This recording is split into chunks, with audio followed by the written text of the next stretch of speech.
This is my analysis video on Chopin's third Prelude in G major.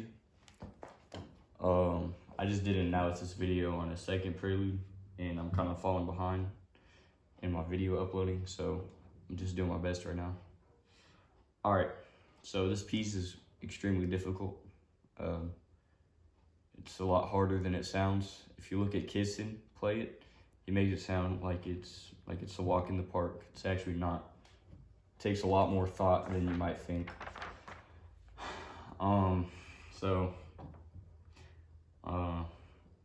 If you think it's easy, it's not.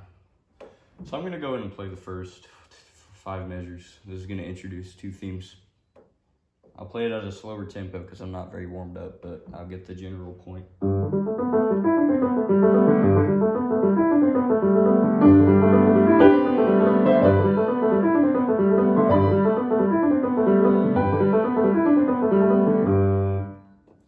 Two things are happening here. We have a very fast, we have a rhythmic 16th note figure in the left hand, which has some tricky fingerings, okay? Very tricky fingerings, but it's just the beginning. And in the right hand, we have a nice little melody.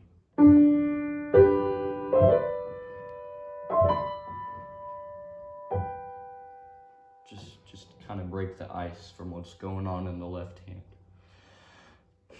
So I'm gonna there's 5 different types of, I'm just gonna go ahead and call them figures. 5 different left hand figures. We're gonna do the one on G major, A major, D major, and we have a D major variant, and then we also have a G major variant. Or sorry, the C major. There's a C major. So there's a G major, A major, D major, C major, D major variant, and G major variant. So there's 6. Sorry, 6. I can't count. I'm gonna give you the fingering to the G major. That works best for me. So I recommend you write all the fingerings, and that's what I've done. I've wrote every single fingering across both pages. This kind of helped me to know what I'm supposed to be doing when I'm practicing. Yeah. If you can read my handwriting, it's right there, but I'm gonna just say it out for you. 5, 3, 1, 3, 2, 3, 4. 1, 2, 3, 1, 2, 3, 2, 1, 3, 5. I'll say it again, just without playing. 5, 3, 1, 3, 2, 3, 4, 1, 2, 3, 1, 2, 3, 2, 1, 5. That's the best string, and that works for me. Some people go 5, 2, 1 instead of 5, 3, 1, but you can kind of change it just depending how long your middle finger is or what feels more comfortable. But that's what I recommend. I'm gonna go ahead and play the next couple measures here.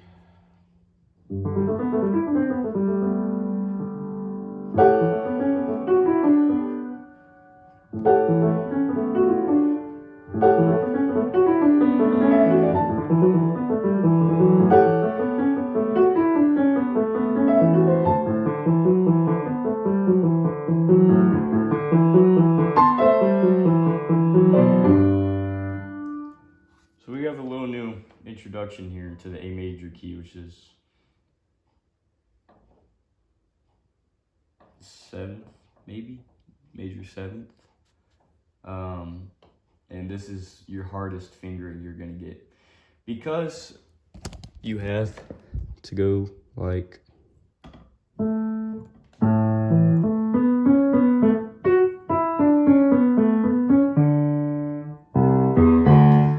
that, which makes it super challenging. Well, for me, at least, you have to sweep your thumb. You have to double up on your thumb. So my fingering there is 5, 3, 1, 3, 2, 3, 4, 1, 1, 2, 3, 1, 3, 2, 1, 2, 5. And Chopin's nice to us because he actually gives us some rolled chords. We could easily play these. But the reason he does this is so we can get down to the next arpeggio or the next figure. easily, because if we were just playing this straight 16th notes with no rest or no breaks, you wouldn't be able to do it because they're just changing too much. Which is why you should take advantage of these rolls and take as much time as you want.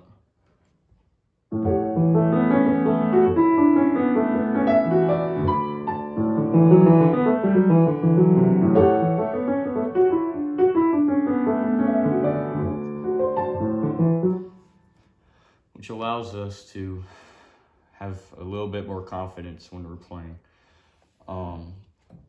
And then after that little phrase there, we go back to G major. So we're gonna do the G major 6 times. We're gonna do the A figure once, the D figure once, the A figure once, D figure twice, and then the G 6 more times on the first page. So I would kind of break them off into like their own each little figure. What? We go back to G major here.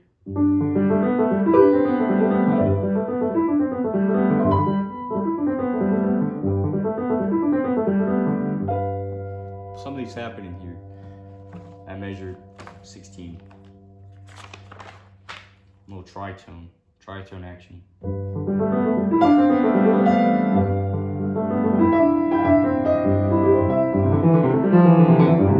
Modulated down to C major. Now the C major run's actually pretty simple. You're going to use the exact same fingering as you did in the G major run.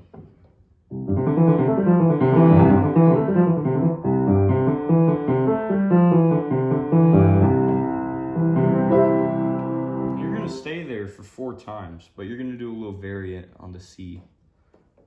So I'm going to play the next couple measures, starting at 18.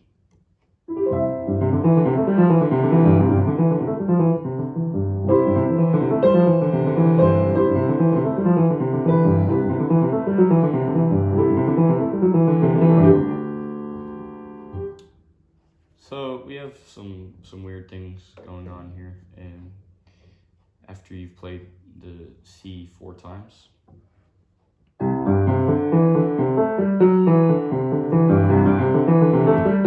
just gonna add an F sharp into there, which leads back to, it's kind of a little leading tone action, I think. So the fingering for that C variant, let's see here,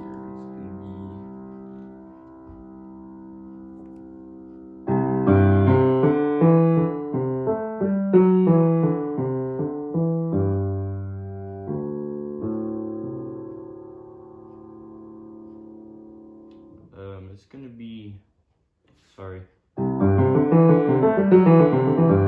5 3 1 3 2 3 4 1 2 3 1 2 3 2 1 3. I'll say it slower. 5 3 1 3 2 3 4 1 2 3 1 2 3 2 1 3. Seems like a lot of information, but I recommend you write it down, especially if you want to learn this. These are just my fingerings. You can experiment with them, but these are what worked best for me. And I have a weak left hand. It's not very flexible either, so this is why this piece was created for. It's an exercise for your left hand. And then after that, we go back to the D, but we have a little variant on it. It's kind of in C still, but also shifting. Back to D.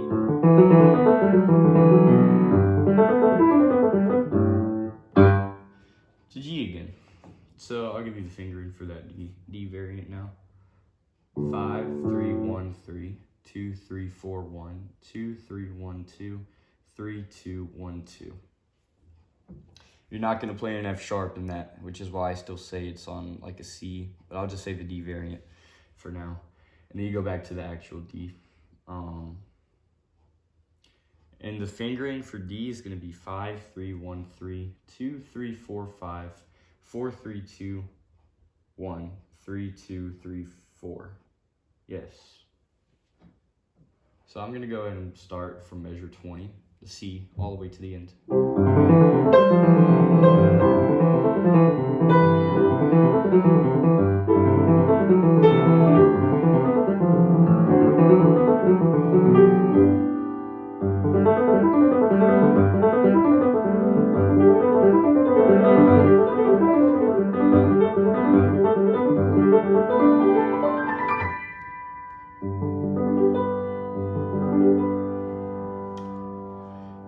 Leggerio section is going to be the last 6 measures. The right hand joins in on the action. You shouldn't have much trouble with this though. Some editions provided a finger in there, but what I do personally is 1, 2, 1, 2, 3, 4, 1. I don't know. I just kind of did it in muscle memory. But just experiment with it there in the right hand, whatever works best for you. It'll fit easily if your right hand is dominant.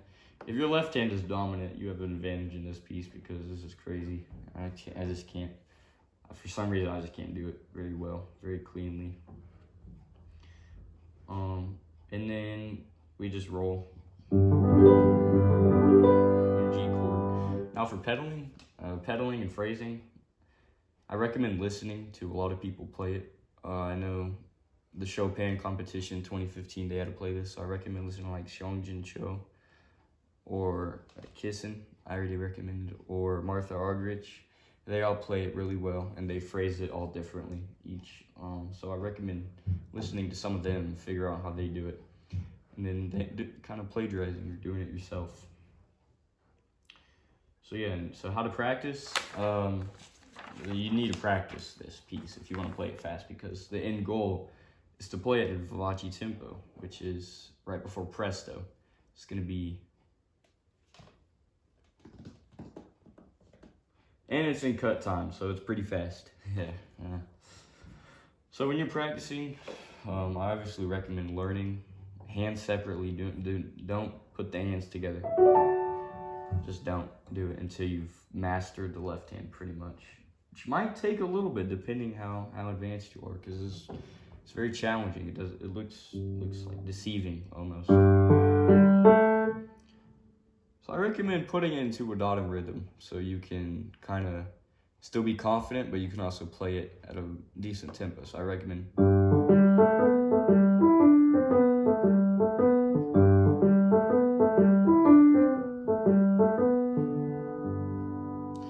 And you want to try to minimize movement. Minimize movement on the A runs and the D runs, because you have an accidental thrown in there.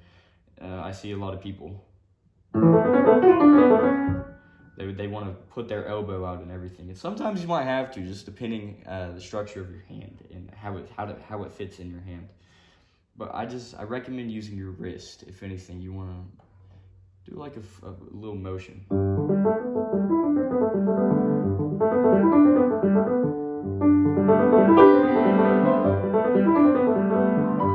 I almost think of it like birds singing in the morning. It's a bad analogy, but that's kind of how I think of it. And the A run, you just want to kind of move your wrist up. Just kind of swing it.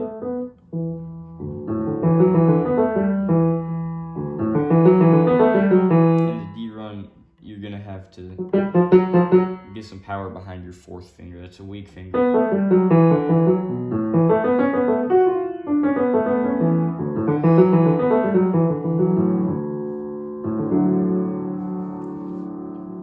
Yeah, when you're putting hands together, I recommend listening to how this piece is supposed to sound. And when you listen enough and you learn hands separately, it kind of falls into place. You'll notice that it falls into place, which is a pretty cool effect, I think. I wouldn't go through and, use... I mean, you can, but I didn't learn it like that. You can go...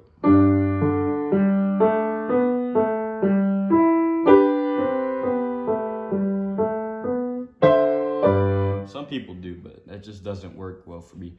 So I kind of let it build itself, if that makes any sense. I might have missed some things, but it's kind of what I got from this piece. You got to work on it though. It's not gonna come naturally. The speed's gonna take a while to do very well. So yeah, that's about it though for my analysis video.